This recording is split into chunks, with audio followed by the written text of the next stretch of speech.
watching ESPN Cricinfo Matchday T20 edition. We're building up to game number 8, and that is between Sunrisers Hyderabad versus Rajasthan Royals. Remember, this is the first game to be played in Hyderabad, a place where the home team are formidable, and the record also proves that. Will Kane Williamson be making a return?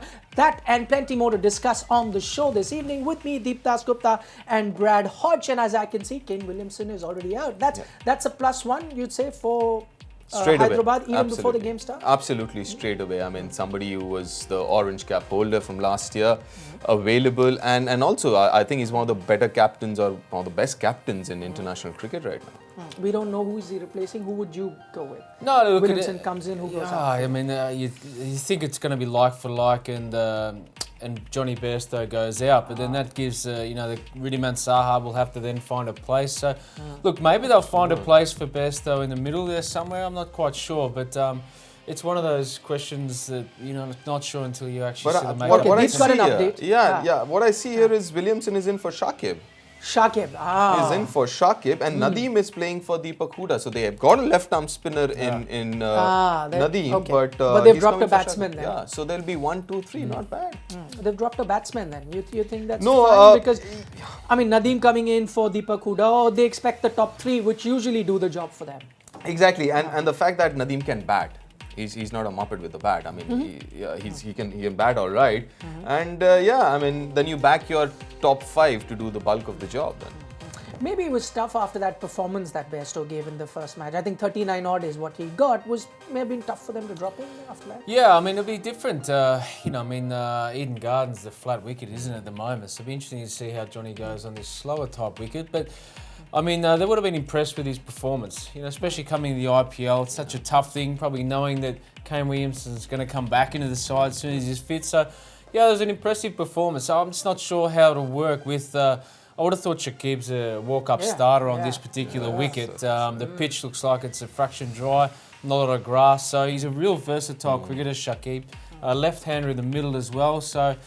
yeah, it's an interesting one. It looks like they're still trying to find their perfect balance, the SRH. Yeah, you get an all-rounder in Shakib. He's plenty of runs there with the bat as well. Okay, we'll quickly take at the playing 11 right now of Sunrisers Hyderabad. The 11 players that they've got on the field. As I mentioned, there are a couple of changes there already. Williamson is in for Shakib. Nadeem comes in for Deepak Hooda. That is your 11 that Hyderabad have gone in with. Bairstow, I'm guessing his name is down there, but you'd open with him, Deep, would you? I would open with Warner and Bairstow and Williamson at 3. I know 3 overseas player, 1, 2, 3. But if you look at Williamson and the way he plays spin, I think he's one of the better players in the world as far as spin is concerned. So I have no issues Williamson playing at number 3. And the fact that Bairstow, I mean, last year his record, I think in limited overs cricket, he was only second to Rohit, it seems, or maybe Virat or something like that. He's in the top 2 or 3 scorers in world cricket. Bairstow, so that's how good he's been in the last year or so. Yeah, fair enough. Yeah. Also, you wouldn't want your top 2 batters to be going there, throwing their bats around. I mean, if you need some sort of a guarantee down there, Williamson at 3, which he does for New Zealand as well, would be the best place. Yeah, I mean, he's not a huge boundary hitter, is he? He's a great player of hitting the ball into the gaps, running twos. He'll definitely find the boundary when he steps it up. In the past, David Warner's been able to do that. But he had a great partnership with Shikhar Dhawan as well. So this is a side which generally doesn't want to lose too many wickets too early. Back end it and see how you go. Also, like with Warner, Deep, what we've seen is since his comeback, even last season, I remember he's not the Warner that likes to go bang bang right from the word go. Maybe probably has that sort of a responsibility on his head that he has to bat a bit longer. And then if you got Kane and him opening together, you may not have that explosive opener that you require. True, but I think this year could be a little different because they've got more resources in the middle order. You've got Vijay Shankar's in good form. Now you have Bairstow and Williamson there as well. So I think Warner might be, I mean, we saw that in the first game itself, his approach, like you said in the last couple of IPLs that he's played, was a little different. He would start slowly and made sure that he would be there till the 13th, 14th over. But I think this year might be a little different. We might just see the usual Warner that we known to see. It took time to settle in the first game as well, but then came up with a very, very handy knock there, getting 80 plus in that first match that he played. But we'll take the poll question now. And before we show you the Rajasthan playing 11, this is our poll question of the day. We're asking you, drop keeping Shakib the right move? Go to our Facebook page and you can respond with one of those emojis, yes or no. We'll have the results a little later. Let's now turn our attention to the other team, that's Rajasthan Royals. What is their playing 11? Have they made any changes to that playing 11? I'm afraid not. They've gone in with that same 11 in that game that they played versus Kings 11 Punjab. Couldn't quite win that particular encounter, but have kept faith with those 11 players. Would you have changed anything? Brad, start with you. No, I wouldn't. No, not after that performance. I think that it was a pretty good performance from that side. They got rattled, I think, with the Ashwin incident, and then lost 6 for sort of 20 in that middle. So all they have to do is patch that up a little bit. They're quite versatile. And it's what resources you got on the bench to actually come in and take those places. I don't think they've got a lot of options. But that looks a pretty settled side. I mean, you've got some good pace, some left arm variation, off spin, wrist spin. Again, for us, it's more about how those middle orders strike. Their strike rates are important.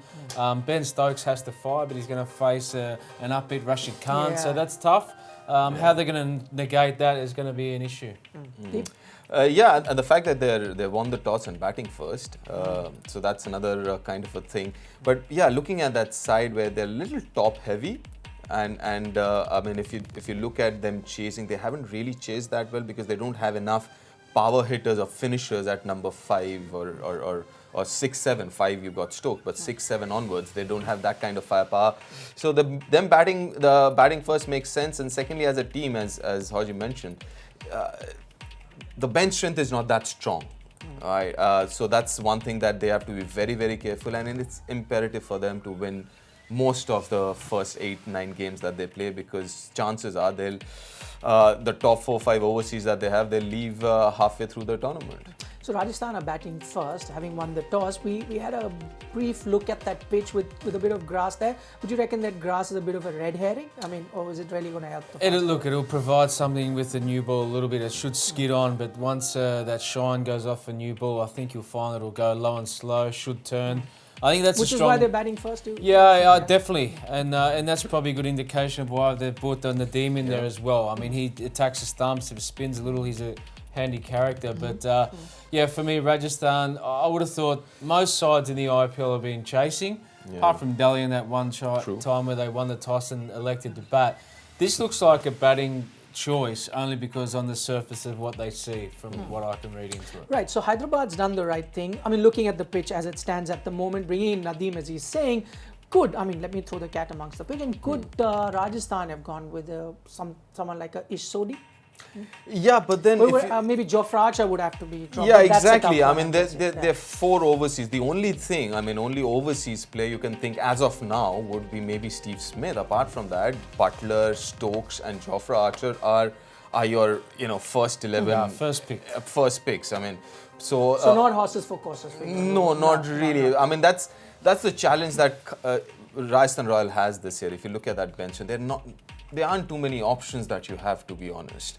So having said that, I think it's just fair for them. The only change that I was thinking of, maybe at number 4, rather than having someone like Rahul Tripathi, who's a very good top order batsman, have someone like Stuart Binney who bats at number 6. He knows how to bat at number 6. Maybe that's the only change that I was looking at, but it's only fair. I mean, they just go with the same team. We started the show by saying that it's the first match that will be played in Hyderabad, and SRH are absolutely formidable when it comes to playing at home, and the record also states that they've got an outstanding record playing at home, and as you can see, the challenge there for Rajasthan then would be to really adapt to the conditions, as well as Hyderabad does. Now, they've played 24 matches at home since 2016 and a win percentage of 66. That's only second to Chennai, which unfortunately didn't get too many games to play last season in Chennai, but look at their record with an 88% and 66. Why do you think that happens? I mean, the condition as such, Deep, you think suits their kind of bowling there?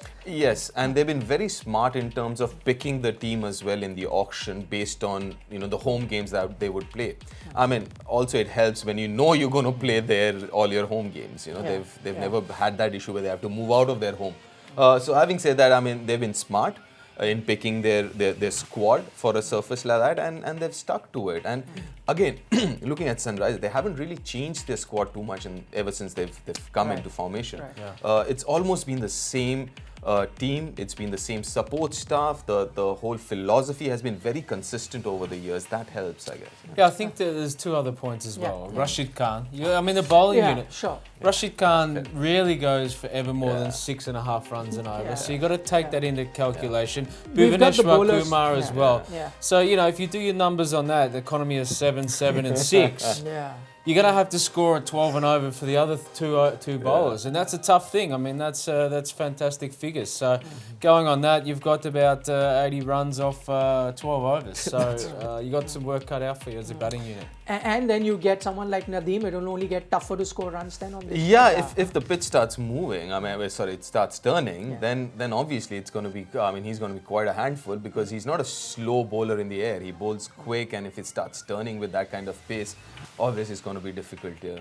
Yeah, a lot of these guys actually been a bit suspect against left-arm orthodox spin as well. Josh Butler, They've done their homework. They're well equipped, but if there's any chink in their armour, it's probably the left-arm slow orthodox spin bowler. Well, in that case, maybe Shakib would have been another good option to have gone with. But I guess they can't fit in all of those players, especially looking at the overseas players. Okay, just looking at the one thing that the two teams have in common is that middle order hasn't been firing for the two teams up until now. And if there is one weak link, it exists there. We've seen the top three really do well for Hyderabad as well. It's the middle order.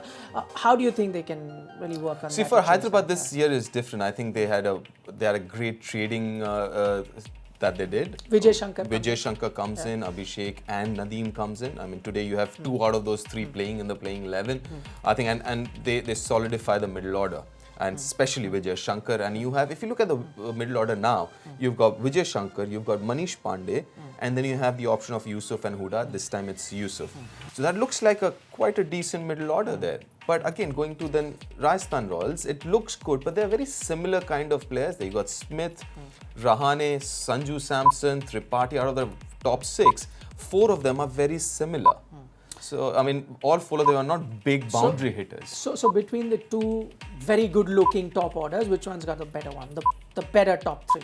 Brad, start with you. Look, I mean, Tough the battle of the top-heavy units.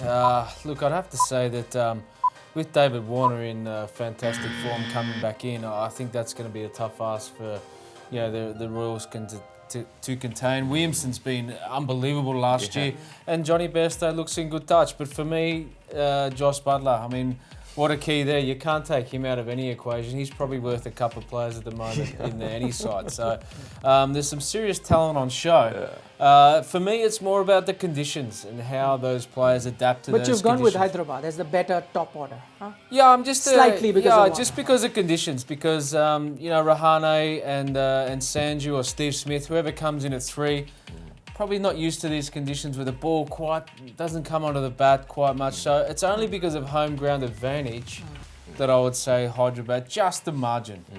We'll take a look at the numbers as well, as far as the top 3 of the two teams are concerned. As I said, that they are probably the finest that you have at the moment as far as the top 3 across IPL are concerned. And this is the run contribution by the top 3. For Rajasthan, it's at 61 and Hyderabad 60. I mean, even Stevens there. Yeah, Deep, you were saying. Hyderabad, the only thing now, I mean, looking at this particular playing 11, you have 3 match winners in Hyderabad.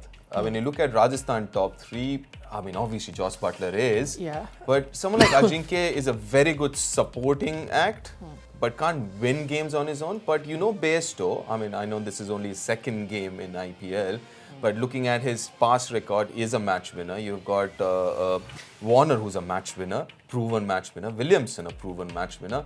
So that way, I'll just keep SRH a little ahead.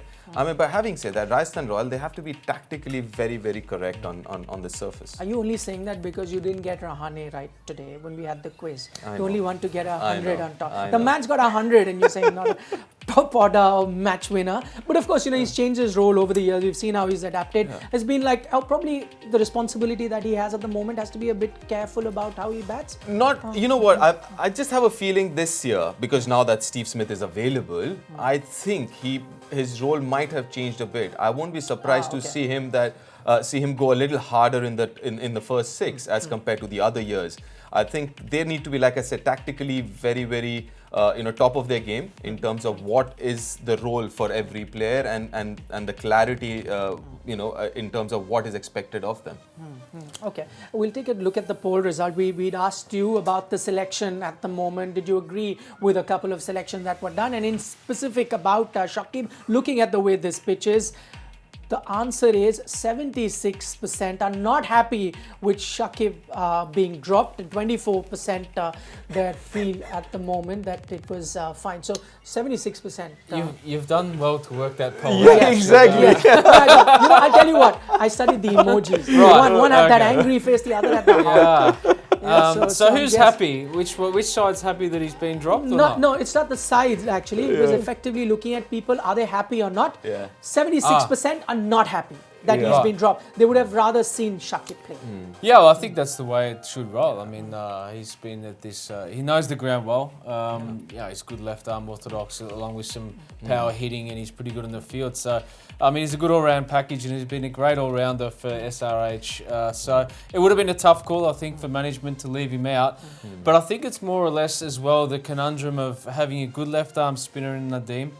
Then they've got to wrestle with who's going to keep the stumps. So that would have affected the balance of the unit as well. So I think, or also, do you think they must be thinking in terms of they need an out-and-out bowler more than an all-rounder, and they've picked Nadeem, or they think that Nadeem is a better left-arm spinner on this surface than Shakib? Do you think definitely that might have played possibly? a part? But yeah, I mean, I think that the way SRH work is they're happy for any side to get around 150, and they're confident they can chase 150. With that bowling unit, you don't see a big score. You can only think 160, 165 is a good score. Their unit's just too good. Thank God I did my homework on the emojis, got that particular poll right. I'm hoping so. We've got another poll, meanwhile, for all of you to participate in. This one is, who will win today?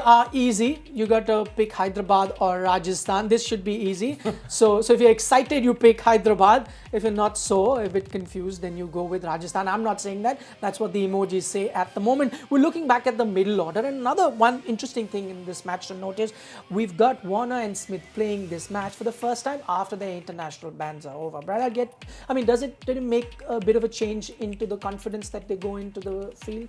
That, okay, it's all done, it's behind them, it's a new start. Yeah, I think even last week would have put that behind them. I think they're here for business. That, we saw that with David Warner in particular, where he went out and he just looked like he hadn't missed a beat.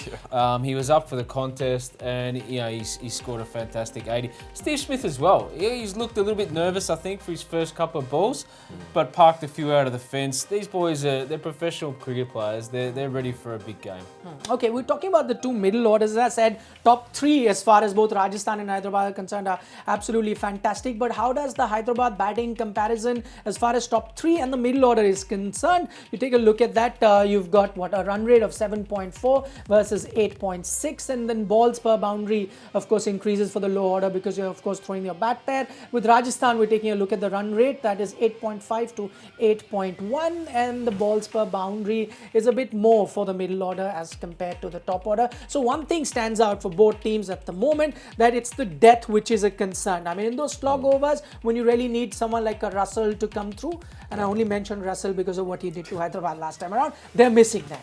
Yeah, they are. I mean, if you look at both the sides, as we've mentioned this before, I mean, they are top-heavy sides. They don't have power hitters, at least Rajasthan. I mean, one of the things that you saw there in the numbers, Rajasthan were better than SRH in terms of middle order. That is predominantly because the role that Stokes plays there. But has he been a bit of a disappointment for you? I mean, Pune, he was fantastic. That season with Pune. After that, not so. But Stokes is one of those players that he's not going to be consistent.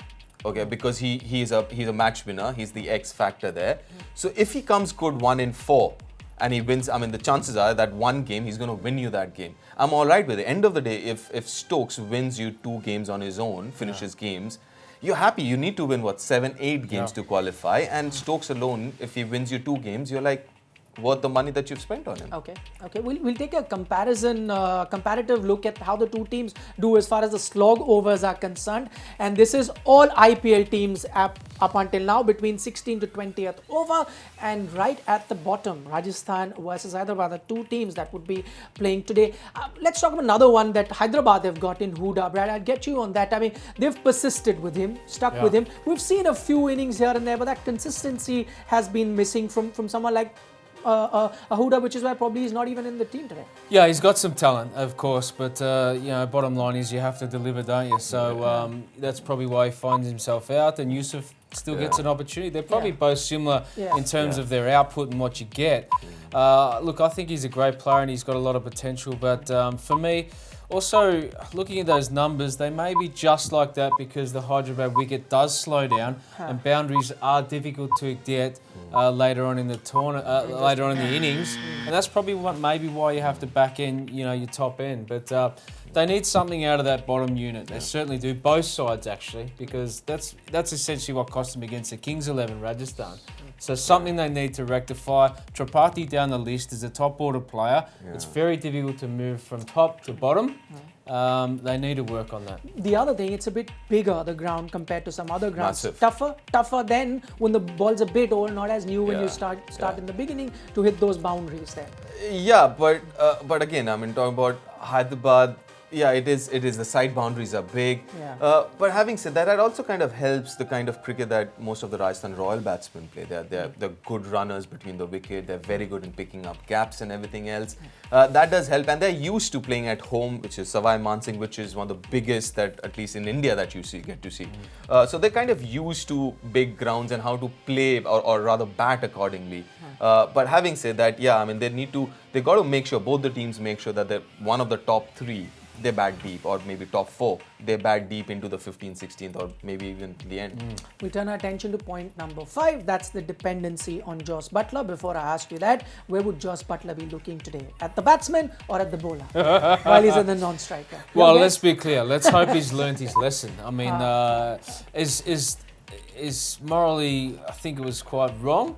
Ashwin's taught him a good lesson. Stay in your crease, buddy, and you won't get into trouble. But I mean, look at his statistics there and the impact that he has. Balls per boundary, 4.7. There's no real weak link at all. 170 strike rate, power play and death. I mean, this guy single-handedly got the Royals to the finals last year. There's no doubt about it. This is his 8th bat where he could get 7 or 8 consecutive 50s on the bounce. He's unstoppable, and I'm not sure that they might come up with a plan. Maybe they'll throw the ball in the team. It might be even an option to give the ball to Rashid Khan first over and go, there you go, buddy. You're the best. We'll give you our best and see how you go. Don't allow him to be at the non-striker. When he's batting, get him there. But we're talking about where is it that Butler should be looking. I mean, when the MCC can't make up their mind as to whether it was in the spirit of the game or not, I wonder if Butler has been able to make his mind whether to look at the batsman or look at the non-striker. Okay, we'll take a look at how the rest of the batsmen have performed alongside Jos Butler, and his dependency, as we mentioned, as far as the Rajasthan team is concerned, is very, very high. He has been that standout performer for them, would be this time around too. And since Butler started opening, this is what the other batsmen have done in terms of runs that they've got. You just take a look at that. No one even comes close to what Butler's got to 497. You've got the likes of Rahane. So I'm a bit surprised to see Rahane at that bottom there, because he usually tends to get you as far. I mean, I'm not looking at the strike rate, but in terms of total run, he does get you a lot. Yeah, I mean, the idea is if you look at the strike rate and average and put it together, what generally I look at it is a number around 150 to 160 would be an average. Anything above 160 would be a good. I mean, look at Jos Butler, forget it. I mean, forget Jos Butler, but look at the other ones. I mean, Sanju Samson around 140, 45, which is below par. Rahane is 130, 140, which is again below par. So, that's what I'm saying. Tripathi actually did well. If you look at that, I mean, to average around 30 in T20 is not bad. The strike rate of 133. So these are the things that I look at. Either your strike rate is high, like K. Gautam, and you have a low average, or if your not strike rate is around 120, 30, then you have to average around 30, 35. That at least that every time he goes out to bat, he'll get you 35 of 25 deliveries. So, I mean, that is where the issue is. I think there needs to be some clarity in that Rajasthan Royal batting unit. What is expected of you? Either I'm going to go hard even though that means I'm going to fail in a few games, but I'm still going to be there in the team. Yeah. Or I'm going to score 30, 35 every time I bat, even though if that means I'm scoring at only 120. We're taking a look at Butler's number, how he's done for Rajasthan Royals. We saw how much better he's been doing ever since he started opening, and there's a daylight between Jos Butler and the remaining players as far as Rajasthan Royals are concerned, and this is versus different bowlers. How does Jos Butler do? These are very interesting numbers against right arm pace. He's got that average there. I know that's exactly the reaction I had. The only weak point there seems like the leg break. And which is what Brad mentioned. Bring in Rashid straight up. Yeah, and the best leg spinner in this format, surely. Yeah, I mean, we did the same thing. We tried really hard to look at the weakness. We finally found one. Yeah. Well, I mean, we did the same thing with Andre Russell, didn't we? We could not find a weak link, and I think Jos Butler. He's gone into the stratosphere, actually, of T20 batters. I mean, there's no doubt he's in the top 5, I think, for sure at the moment. He has been, and he probably will continue to. Why? Because that three-dimensional 360 player that he is, against all forms, spin, pace, I mean, he's a dynamic player. He does seem like that. Okay, we've got results of another poll that we had. Who will win today? Hyderabad versus Rajasthan. You've got those two emojis. You can go on to our Facebook page and cast your vote. We'll have the results up very, very shortly. But Jos Butler is the man to watch out for at the moment as far as the Sunrisers Hyderabad are concerned. Now to the most interesting part of our show. It's where if it's not the quiz, then we ask you to pick the players, but you're always under the scanner. Remember? Yeah. Deep and Brad, who wants to start? This makes us nervous for sure. Yeah. Who wants to start? I'll have a go first Okay, then. Paul. Look, I'm going I tell you what, straight away. No. Rashid has to be the common guy. Should we actually just cancel Rashid out? All right, That's so no one takes interesting. Rashid. Let's take No one him. takes Rashid. Let's go with, I'll go with Sadat Kaul. Okay. I'm going to go with David Warner. I'm going to go with Jos Butler. Oh, come on, you can take Warner and Butler. Okay, so how about this? Let's have if one takes Butler, the other can take Rashid. Can we do that? No. So one takes Rashid Butler, is- one takes Warner. Okay, I'll have Davey then. You can have Okay. Butler. Okay. And I'll go with SRH. And how many have I got left? You've got 3. You've got to pick one more. Okay, let's go with. I'll go with Ben Stokes. Ben Stokes. Okay, those are the 4 that Brad Hodge has selected. I'll go. He's gone with Kaul, Warner, SRH, and Ben Stokes. So I've got Butler. Yeah, you've got Butler. Yeah. I've got Butler. I've got Bhuvi. And okay, SRH is gone. I've got Bhuvi. I'm gonna go with Nadeem. Nadeem. Yeah, good one. Yeah, I'll go with Nadeem and a batsman in there. I'll throw in Williamson. Kane Williamson. This seems like an even Steven sort of a team. Yeah, look, we've thought that on many occasions and it's been an absolute whitewash, so we'll see. Okay, quick prediction, guys. Oh, look, I actually think it'll be quite close, but just home ground advantage for me. Sunrisers just in a pretty close game. Yeah, I think SRH Because they're playing again. at home, you've given Only them that reason. reason. Yeah. Only reason. Okay. Yeah, I think they're on paper they're a better side, the more settled side, and also I think in T20 chasing does help, and they're going to chase. So I'm just going to go with SRH as well. Though on this particular track, many are of the opinion might be tough. Yeah, but you know, under fair lights enough. it might not deteriorate that much. It will turn for sure. It will turn, but it might not deteriorate as much as one would think. Lovely to see the two of you agree. Both gone with SRH. They've picked the team. We'll wait and see what happens. But let's take a look at what the viewers think. Who is going to win today? Well, tell you what. They trust in you. 62% have gone with Hyderabad, 38% with Rajasthan Royals. Remember, Hyderabad are also playing at home. They are absolutely fantastic while playing at home. It's sort of a fortress for them, and they end up winning most games that they've played, as we were discussing in the show earlier as well. Deep Das Gupta, Brad Hodge, thanks so much for joining us. You're watching ESPN Cricinfo Matchday T20 edition.